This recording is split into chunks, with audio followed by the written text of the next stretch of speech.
ეს ვიდეო საინტერესო და ცხოვრების შემცვლელი იქნება იმ ადამიანებისთვის, ვისაც აწუხებს სასუნთქი სისტემის პრობლემები, ქრონიკული ხველა, ქრონიკულად ნახველი, ვისაც აქვს მოჭერის შეგრძნება გულმკერდის მიდამოში, სუნთქვის პრობლემები, მუდმივად შეგრძნება, რომ რაღაც აქვს ყელში და გამოსუფთავება უნდა, მუდმივად შეგრძნება იმისი, რომ უნდა რომ ამოახველოს და ვერ ახველებს. ასეთი ადამიანი არის ბევრი, თითქმის ყოველ მეოთხე ადამიანი 40 წლის ზევით აქვს მუდმივი ხველა. თითქმის ყოველ მესამე მწვეველს რამდენიმე წელიწადში რეგულარული მოწევის დაწყებიდან ემართება ხველა და არც აქცევს ყურადღებას. ბევრი ამბობს, რომ ეს არის უბრალოდ ხველა. აი მაგალითად ხშირი ჩახველებები და ასე. ამ სინამდვილეში ეს მიუთითებს იმაზე, რომ ბრონქებში არის ანთება. ანთების საპასუხოდ გამოიყოფა ლორწო ნახველი. და ეს ნახველი შეიძლება იყოს ჩირკიანი თუ ყვითელია. შეიძლება არ იყოს, შეიძლება იყოს უფრო გამჭვირვალე და ნაკლებ ყვითელი. ორივე შემთხვევაში მიუთითებს იმაზე, რომ ბრონქებში არის ანთებითი პროცესი.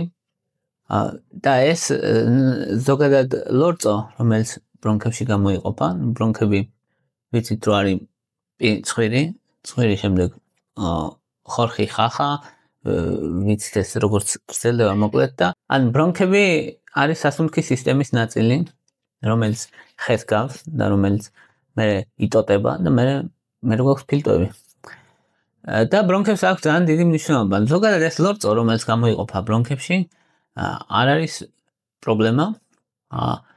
ნორმაში ასეც უნდა იყოს, იმისთვის რომ შეაკავოს ბაქტერიები, ვირუსები, ეს ლორწო იკრობს და ფილტვები სრულად რჩება. და მე ეს ამოდის ლორწო ამოდის ზევით, ესე მუშაობს ადამიანი.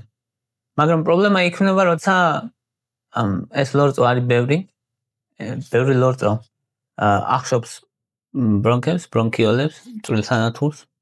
ადამიანს აქვს სუნთქვის გაძნელების შეგრძნება. შემდეგ ეს ლორწო ვეღარ ამოდის კარგად, რო ვერ ამოდის იქ ბაქტერიები მრავლდება. ბაქტერიები ქმნიან ბიოფილმებს.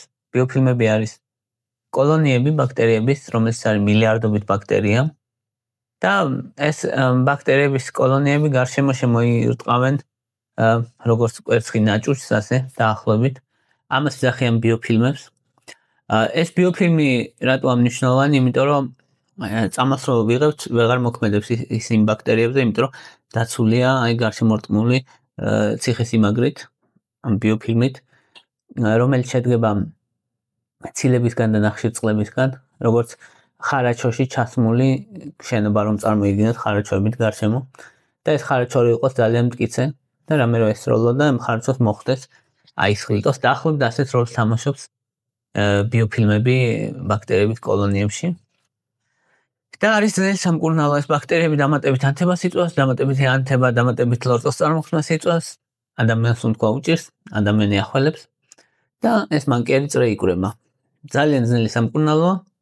დროთა განმავლობაში ფილტვები ზიანდება ბრონქებიც და სიცოცხლის ხანგრძლივობაზე მოქმედებს. და ამას ჩვენ ამ ყველაფერს ვხედავთ როგორც ფილტვების ქრონიკული ობსტრუქციული დაავადება საბოლოო ჯამში, ფოდი. არა მარტო ფილტვების ანთება და ასეთი ინფექციების რისკიც იზრდება, მაგრამ ძირითადად ვხედავთ როგორც ქრონიკულ დაავადებად, ფილტვების ქრონიკული ბრონქიტი, ქრონიკული ანთება და ჯამში ამას მივყავართ იქამდე რომ ორგანიზმი ვეღარ იღებს საკმარის ჟანგბადს, ქსოვილები ვეღარ იღებენ საკმარის ჟანგბადს და ადამიანებში სიკვდილიანობის მეოთხე ყველაზე ხშირი მიზეზი არის ფილტვები. მეოთხე ყველაზე ხშირი მიზეზი არის ფილტვები. ანუ თუ ვიტყვით რომ ყველაზე ხშირად რა კლავს ადამიანებს, კლავს სიმსივნეები, გულის დაავადებები და თუ კი კომბინირებულად ავიღოთ ფილტვების სხვა დაავადებები, მათ შორის ინფექციები, მათ შორის ქრონიკული ბრონქიტი, ფილტვის ობსტრუქციული დაავადება და ასე ერთად, მაშინ მესამე ადგილზეც კი გამოდის. ამიტომ უზარმაზარი პრობლემა გვაქვს და ამას ჭირდება მკურნალობა. ახლა თუ გვაქვს კარგი ამბავი გვაქვს გარკვეული პრეპარატები, საკვები დანამატებიც, რომელიც ეხმარება.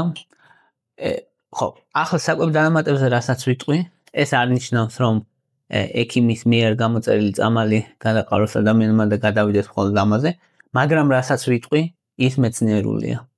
და რასაც ვიტყვი, მას აქვს მაღალი ხარისხის კვლევები და მიიჩნევა მეცნიერულად სანდოდ. მადლობა რომ დაინტერესდი. ამ ვიდეოს ვქნი უკვე 8 წელზე მეტია კვლევებზე დაფუძნებული მაღალი ხარისხის სამედიცინო ინფორმაციით. არხზე დღეს 1700-ზე მეტი ვიდეოა. თუ აქ მიღებული ცოდნა გეხმარება და გაქვს საშუალება, მხარი დაუჭირე არხს დონაციით.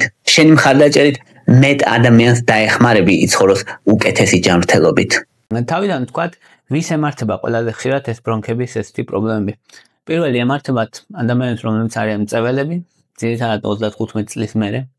არამწველები, რომელსაც უწევთ ან პასიური მწველობა, გარემოცვაში ყოფნა, ან დაბინძურებულ გარემოში ყოფნა, ასეთ ადამიანებს და მესამე ყველაზე ხშირად ემართებათ ადამიანებს, რომლებსაც ხშირად გადაიტანეს ვირუსული ინფექციები, აქვთ სუსტი ბრონქები ბუნებრივად, ან აქვთ ასთმა, აქვთ მგრძნობიარე ბრონქული სისტემა ბუნებრივად და ამ ადამიანებს ემართებათ ყველაზე ხშირად ქრონიკული ბრონქიტი. ქრონიკული ბრონქიტის ყველაზე ხშირი სიმპტომია ის, რომ დილით ადამიანი იდგება, დილის ხველება აქვს და უნდა რომ აქვს ძლიერი სრული იმის რომ გაითავისუფლოს ბრონქები. ეს არის ყველაზე მთავარი სიმპტომი.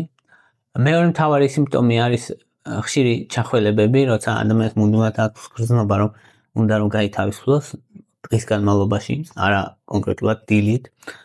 ზოგ ადამიანს აქვს მოჭერის შეგრძნება გულმკერდის მიდამოში, განსაკუთრებით რაც ცივ ჰაერთან აქვს კონტაქტი, ან კონდიციონერზე, ან სიცივეში გავიდა. ზოგ ადამიანს აქვს ფიზიკური აქტივობის დროს მოჭერის შეგრძნება, სუნთქვის უკმარისობა ან ქოშინი.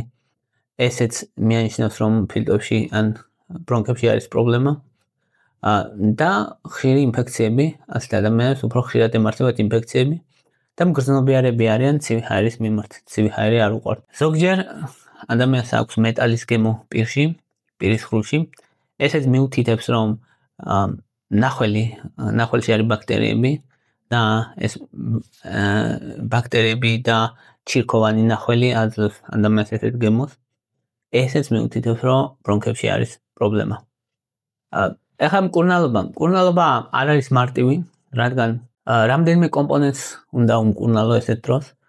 პირველი არის, რომ რაც იწვევს გამოწვევი თუ რამე ცნობილია, თუ ასთმა აქვს ადამიანს, ასთმას უნდა უმკურნალო, თუ ინფექციები აქვს, რამე ინფექციას უნდა უმკურნალო, თუ ცისტური ფიბროზი აქვს, ან რამე სხვა დაავადება აქვს, მას უნდა უმკურნალო. ანუ რაც გამოწვევია, მას უნდა უმკურნალო. ხშირად თუ თამბაქოს ეწევა, თამბაქოს მოწევა უნდა შეწყვეტოს. ხშირად არ არის ისეთი მდგომარეობა, რომ ვთქვათ, რომ აი კონკრეტულად ეს იწვევს ან ეს იწვევს. და როცა არ არის, მაშინ ძნელია.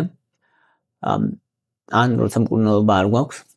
მეორე ჩვენი მისია არის, რომ ნახველი გავხადოთ რაც შეიძლება თხიერი, რადგან როცა სქელია ის ადვილად ახშობს ყველაფერს და როცა თხიერია ადვილი ამოსახველებელია და მესამე ჩვენი მისია არის, რომ ადვილად ამოვახველოთ, ანუ ამოხველებას შეუწყოთ ხელი, ანუ ერთი ნახველის მობილიზაცია მოვახდინოთ და ის რომ ნახველი იყოს თხიერი და ადვილად ამოსახველებელი და მესამე მეოთხე რისი გაკეთებაც ჩვენ გვჭირდება არის რომ აი ეს ბიოფილმები, რომელიცაც ქმნიან ბაქტერიები, ციხესიმაგრეებს, დავანგრიოთ ციხესიმაგრეები, რადგან ბაქტერიები თავის მხრივ ანთებას იწვევენ და ეს დიდი პრობლემაა. პირველი და ყველაზე მთავარს რასაც ვიტყოდი, რაც უნდა იცოდეს ადამიანმა, ოღონდ აქ ბევრია მთავარი, ამიტომ არ ჩათვალოთ რომ ეს მთავარი გავიგე და მორჩა, იმიტომ რომ რთული სამკურნალოა რეალურად ეს ამოხველება. არ ვამბობ ხა უბრალოდ ადამიანი თუ არის კაჟივით და გაცივდა და ნახველი აქვს, ეგ არ არის დიდი პრობლემა, გაივლის ისედაც თავისით როგორც წესი. საუბარი მაქვს აქ, როცა ქრონიკულია ეს ყველაფერი. ყველაზე მთავარი მოთამაშე აქ არის N-აცეტილცისტეინი, იგივე ნაკი, რომელსაც აქვს რამდენიმე მთავარი ფუნქცია. ერთი რომ ათხიერებს ნახველს დისულფიდურ ბმებს წვეთს მუცინში და ნახველს ათხიერებს, ეს ძალიან მნიშვნელოვანია. ასევე გლუტათიონის მარაგს ავსებს, გლუტათიონი მთავარი ანტიოქსიდანტია ფილტვებში, ანუ ფილტვებს იცავს და ქრონიკული ბრონქიტის დროს, როცა ადამიანები იღებენ N-აცეტილცისტეინს, ნაკლები გართულებები აქვს და ნაკლებად თხიერია ნახველი. დოზირება არის 600 მილიგრამი ორჯერ დღეში საკვებთან ერთად და შესაძლებელია სამჯერ დღეშიც თუ სირთულეები აქვს, ანუ გართულებები აქვს ადამიანს. ნაკი, ანუ ეს აცეტილცისტეინი არა მარტო ფილტვებისთვის არის კარგი და ბრონქებისთვის, არამედ ღვიძლისთვისაც. მათ შორის გაიდლაინებითაც კი მოწოდებული, რომ თუ ადამიანს პარაცეტამოლის მოწამვლა დაემართა, დიდი დოზით რო იღებენ ხოლმე, ანტიოქსიდანტური სტრესისგან ღვიძლი რო ზიანდება და ღვიძლი შეიძლება დაზიანდეს სამუდამოდ, ეს რო არ განვითარდეს, ამისთვის N-აცეტილცისტეინია მოწოდებული. ანუ ამით იმის ხაზგასმა მინდა, რამდენად ძლიერია აცეტილცისტეინი და ეს არ არის სუსტი და ეს არ არის საფრთხიანი, მიიჩნევა ერთ-ერთ ყველაზე უსაფრთხოდ, რაც არსებობს საერთოდ. რამე მნიშვნელოვანი გვერდი ეფექტი გარდა იმისა, რომ შეიძლება დროებით კუჭი გააღიზიანოს, არ აქვს. შეიძლება ინდივიდუალური აუტანლობა კონდეს ნებისმიერ ადამიანს, ამაზე არაა საუბარი, მაგის გარდა ინდივიდუალური აუტანლობა შეიძლება კონდეს ადამიანს ნებისმიერ რამის მიმართ, ამიტომ აქ წამალი არ წამალს არ აქვს დიდი მნიშვნელობა.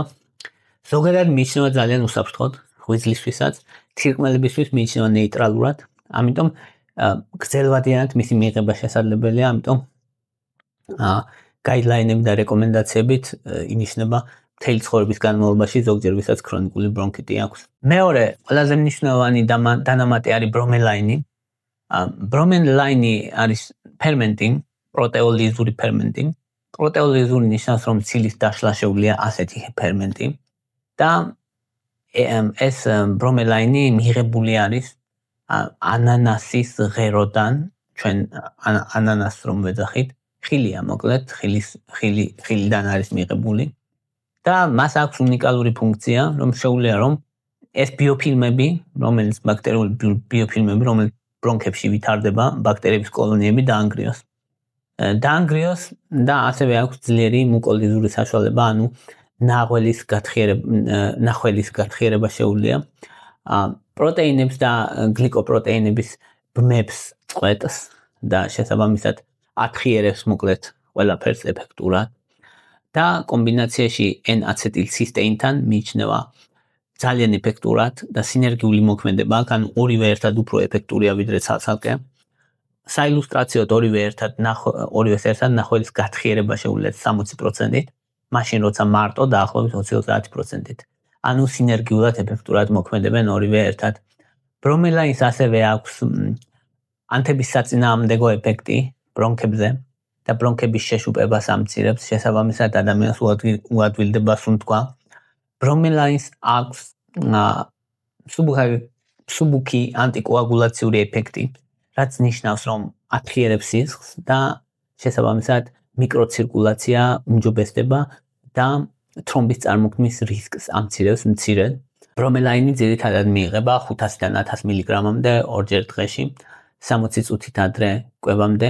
სასურველია რომ ადამიანს არ კონდეს ნაჭამი, ანუ კუჭი უნდა იყოს ცარიელი, რადგან თუ კი საკვებთან ერთად მიიღებს ადამიანი, საკვების მონელებას გაადვილებს ბრომელაინი, მაგრამ სამაგეროდ მისი ეფექტურობა იქნება დაბალი, რადგან ორგანიზმი ვერ მიიღებს იმდენ ბრომელაინს, რომ მას ეფექტი კონდეს, ანუ დაიხარჯება მოკლედ, დაიხარჯება კუჭივე. ამიტომ საკვები არ უნდა კონდეს ადამიანს მიღებული. მისი მიღება შესაძლებელია ციკლურად, მაგალითად 3 თვის განმავლობაში მიიღე, 1 თვე დაისვენ, 3 თვის განმავლობაში მიიღე და ასე შემდეგ. ბრომელაინი მიიჩნევა უსაფრთხოდ ღვიძლისთვის და თირკმელებისთვის. შესაბამისად შესაძლებელია მისი ხანგრძლივი მიღება. ბრომელაინმა შეიძლება ზედმეტად გაზარდოს სისხლის გათხიერება. ოღონდ იმ ადამიანებში, ვინც სისხლის გამათხიერებლებს ისედაც იღებენ, მაგალითად ასპირინს, ან ვარფარინს, ან სხვას. შესაბამისად ამ შემთხვევაში ბრომელაინი ყურადღებით და სიფრთხილით უნდა იქნეს გამოყენებული, მაგრამ ზოგადად მიიჩნევა ძალიან უსაფრთხოდ და ბრომელაინი N-აცეტილცისტეინთან ერთად მიიჩნევა საუკეთესო კომბინაციად, ვისაც ქრონიკული ბრონქიტი აქვს. მესამე საკვებ-დანამატს, რასაც ვიტყოდი კვერსეტინს. კვერსეტინი განსაკუთრებით თუთიასთან ერთად, ეს ბუნებრივი ფლავონოიდია, რომელიც თუთი არა ბუნებრივი ფლავონოიდი, რა თქმა უნდა, კვერსეტინზე მაქვს საუბარი, რომელიც მოიპოვება ვაშლში, ხახვში და კიდე სხვა მცენარეებში და ის მოქმედებს როგორც პოხიერი უჯრედების სტაბილიზატორი, ანტიოქსიდანტი და ბიოფილმებს ანგრევს კიდე და კომბინაციით, როცა თუთიასთან ერთად კომბინაციაში გამოიყენება, განსაკუთრებით ეფექტურია. რას ნიშნავს ეს პოხიერი უჯრედების სტაბილიზატორი, სიტყვები რომ სიტყვებად არ დაარჩეს? ეს ნიშნავს, რომ ნაკლები ანთებაა, ანუ ნაკლები ჰისტამინი, ნაკლები ლეიკოტრიენები, ნაკლები პროსტაგლანდინები, ეს ყველაფერი ანთების მედიატორებია. ანუ როცა ეს უჯრედები გამოყოფენ აი ამებს, ჰისტამინს, ლეიკოტრიენებს, პროსტაგლანდინებს, ანთება ძლიერდება და როცა აღარ გამოყოფენ, ანთება მცირდება. და ეს ყველაფერი გამოიყოფა ვირუსული ინფექციების მერე, ცივ ჰაერზე მოხვედრის მერე, ცივი ჰაერის დროსაც, ალერგიების დროს და ამიტომ კვერსეტინი ამიტომ ძალიან ეფექტურია ამ მხრივ. კვერსეტინი ასევე ამცირებს სასუნთქის სისტემის ჰიპერმგრძნობელობას, ზუსტად ამის გამო. განსაკუთრებით ეფექტურია იმ ადამიანებში, ვისაც გულმკერდის მიდამოში აქვს მოჭერის შეგრძნება ბრონქების გამო, რა თქმა უნდა. და არა გულის გამო, გული ცალკე სხვა პრობლემაა. აქ საუბარი მოაქვს ჩვენ ბრონქებზე, ვისაც ბრონქები აწუხებს. და ასევე ნახველის პროდუქციას ამცირებს გენეტიკურ დონეზე. ანუ გენების მოდიფიცირებასაც კი ახდენს, რომელთაც ნახველის პროდუქციას ამცირებს კვერსეტინი, ამიტომ მნიშვნელოვანია. ასევე კვერსეტინი ცვლის და ამცირებს ბაქტერიების უნარს დაუკავშირდნენ ერთმანეთს და წარმოქმნან ბიოფილმები. ამიტომ ბიოფილმების საწინააღმდეგო მოქმედებაც აქვს კვერსეტინს და კვერსეტინი სასურველია და ყველაზე ეფექტურია, როცა მიიღებს ადამიანი თუთიასთან ერთად და C ვიტამინთან ერთად. ეს არის საუკეთესო კომბინაცია. კვერსეტინი თუთიასთან და C ვიტამინთან ერთად ორჯერ დღის განმავლობაში 500 მილიგრამით საკვებთან ერთად. რადგან კვერსეტინი არის ცხიმში ხსნადი და მისი შეწოვისთვის სასურველია ცხიმი, განსაკუთრებით მაგალითად ზეითუნის ზეთთან, ავოკადოსთან, ომეგა-3-თან ერთად შესაძლებელია და კვერსეტინი და ბრომელაინს ზრდის კვერსეტინის შეწოვას და ანუ ისე ცოტა შეიწოვება კვერსეტინი, ამიტომ ერთად ეფექტურია და კარგად მიიღება და ადამიანები როგორც წესი კმაყოფილები არიან კვერსეტინითაც. მეოთხე საკვები დანამატი არის კურკუმინი.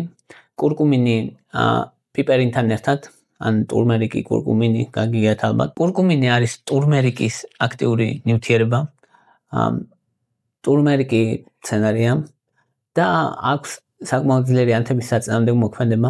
შეუძლია რომ დათრგუნოს ანთების მედიატორები მნიშვნელოვნად და ასევე გენების მოდიფიცირება მოახდინოს, რომელიც პასუხისმგებელია ლორწოს გამოყოფაზე და შეამციროს ლორწოს გამოყოფა.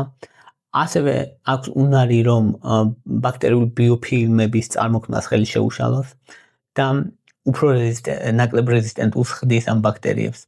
არა მარტო ფილტვებისთვის და არა მარტო ბრონქებისთვის, კურკუმინი არის ეფექტური ორგანიზმის სხვა ნაწილებისთვისაც, მათ შორის სახსრებისთვის და ორგანიზმში ზოგადად ანთებას ამცირებს.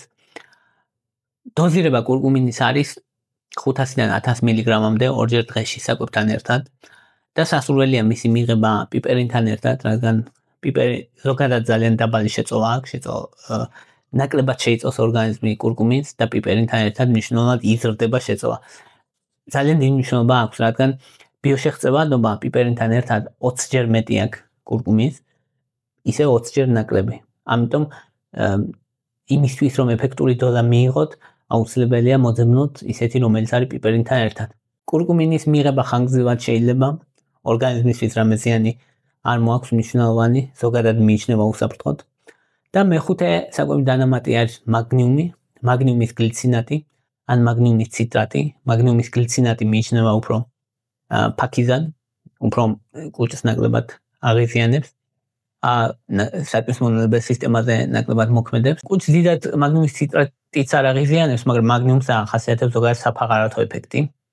და აი ეს უფრო ნაზი მოქმედება აქვს მაგნიუმის გლიცინატს, ამიტომ ხშირად მაგნიუმის გლიცინატს ნიშნავენ ხოლმე. მაგნიუმის გლიცინატი ბრონქებს ადუნებს და სულ ადვილდება, რადგან კალციუმთან დაკავშირებული შეკუმშვადობაზე მოქმედებს ბრონქების და ამიტომ ასევე მაგნიუმი მონაწილეობს 300-ზე მეტ ფერმენტულ რეაქციაში, ოქსიდაციური სტრესის შემცირებაში ეხმარება ორგანიზმს და ანთების შემცირებაში. და როცა მაგნიუმი დაბალი აქვს ადამიანს და სტრესი მოქმედებს მაგნიუმზე, სტრესის დროს მაგნიუმი იწვის, იხარჯება და მაგნიუმის დეფიციტი აქვს ძალიან ბევრ ადამიანს და ძილზეც მოქმედებს, როცა მაგნიუმი დაბალი აქვს ადამიანს, მაგნიუმის დეფიციტი როცა აქვს. ამიტომ მიიღება 200-დან 400 მილიგრამამდე მაგნიუმი დღის განმავლობაში, ძირითადად საყამოს ან ორჯერ დღეში გაყოფილი და მაგნიუმის გლიცინატი მიიჩნევა საუკეთესო ფორმად ამ შემთხვევაში. მეექვსე საკვებ დანამატს ვიტყოდი C ვიტამინს. C ვიტამინი იგივე ასკორბინის მჟავა. C ვიტამინი რამდენიმე მოქმედება აქვს. ერთი რომ აძლიერებს აცეტილცისტეინის ეფექტურობას, ეს ძალიან მნიშვნელოვანია, როცა ერთად მიიღება. ასევე იმუნიტეტს აუმჯობესებს, ასევე კოლაგენის სინთეზს აუმჯობესებს.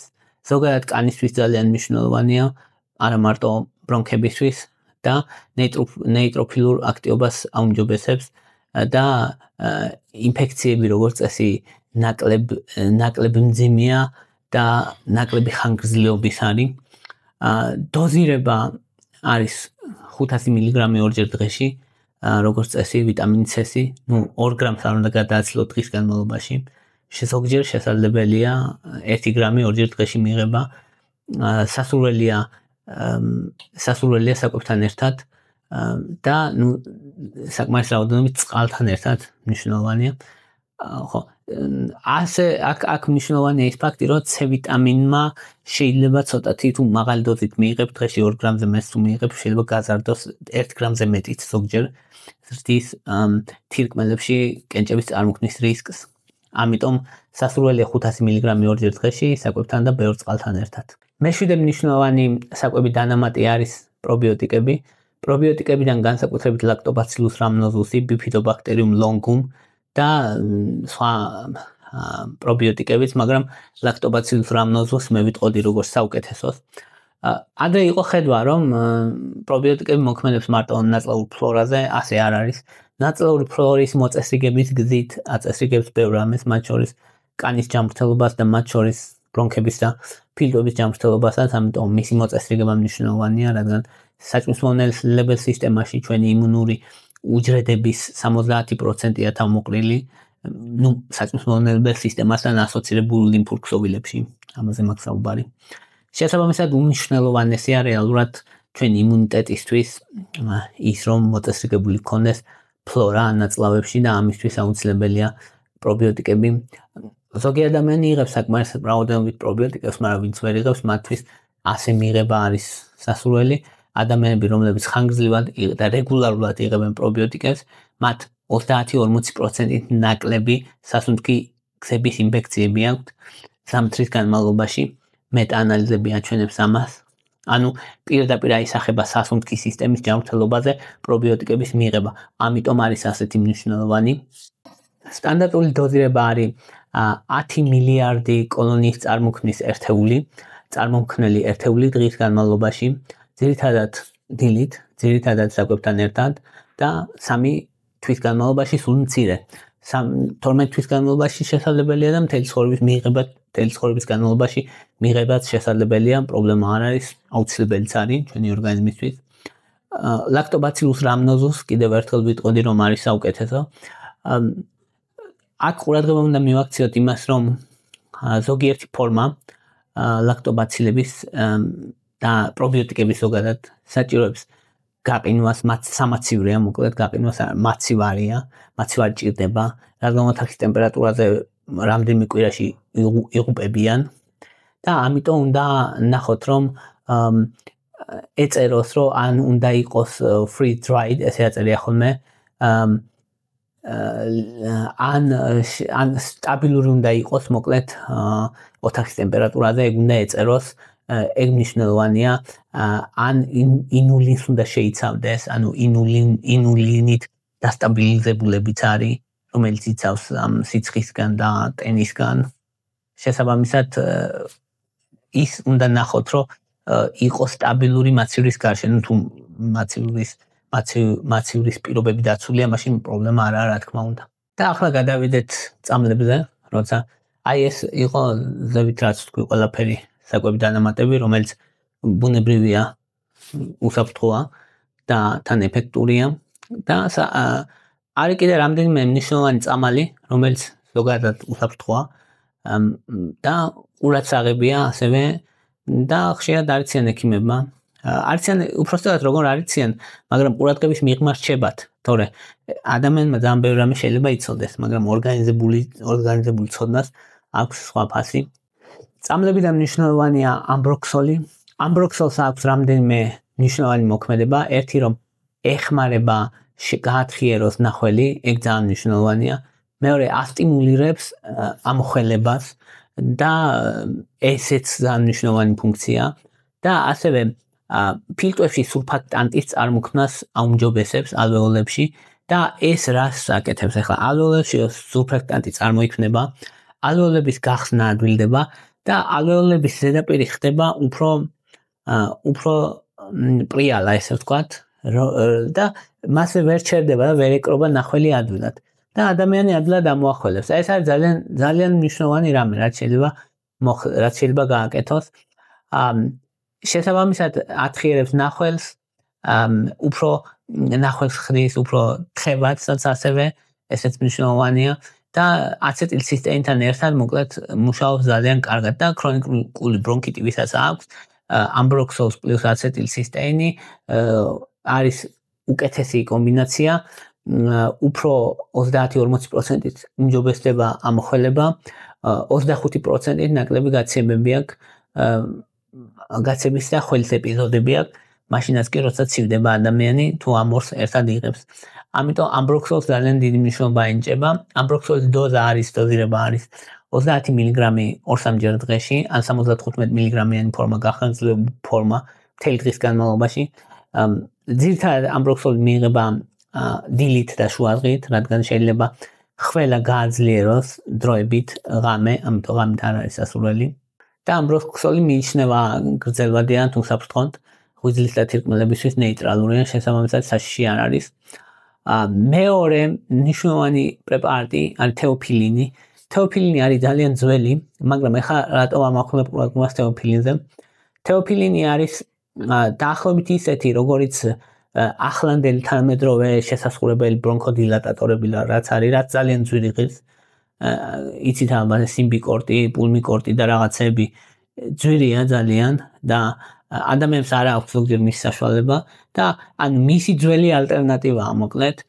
ხო, ახლა მას ცოტა შედარებით თერაპიული ვიტროფანჯარა აქვს, ამიტომ აქ ყურადღება საჭირო, რა თქმა უნდა, აქ ჯობია ექიმის ჩარევა, იმიტომ რომ მაღალი დოზით მის დანიშნა არ შეიძლება, რადგან შეიძლება გამოიწვიოს არითმიები, მაგრამ დაბალ დოზებში, პირიქით, დაბალ დოზებში არა მარტო ბრონქებს აფართოებს და სუნთქვას ადვილებს, არამედ ანთების საწინააღმდეგო მოქმედებაც აქვს, ამიტომ დაბალი დოზები თუ საფრთხოა, მაგრამ ყურადღება ასაჭირო იმისთვის, რომ მაღალი დოზებით არ მიიღოს ადამიანმა, ეს განსაკუთრებით მნიშვნელოვანია და მისი პლაზმური კონცენტრაცია 5-დან 10 მიკროგრამამდე მილilitrში უნდა შეინარჩუნებული იქნას და ამ შემთხვევაში არც საშიში არ არის და არც გვერდითი ეფექტები არ აქვს, მიიჩნევა უსაფრთხოდ და ბრონქოსპაზმს ხსნის, ანუ იმ ადამიანს, ვისაც მოჭრე შეგნება აქვს გულმკერდის მიდამოში. და რა თქმა უნდა, არ შეიძლება რომ არ ვთქვათ, შესასრულებელი ბრონქოდილატატორები, რომელიც მაგალითად სალბუტამოლი, გაგიგეთ ალბათ ან ალბუტეროლი, რომ შეისხურებენ ასთმიანები და უფართოები და ბრონქები და ადვილად სუნთქავენ. ტიოტროპიუმი, აი ესენი უკვე მაგალითად გახანგრძლივებული მოქმედების მუსკარინული ანტაგონისტები, ესენი, აი ზუსტად ესენია, რადგან ვამბობდი, რომ ანუ ძალიან ეფექტურია, კარგია, მაგრამ როგორც წესი ძვირია, ან საქართველოში საერთოდ არ არის.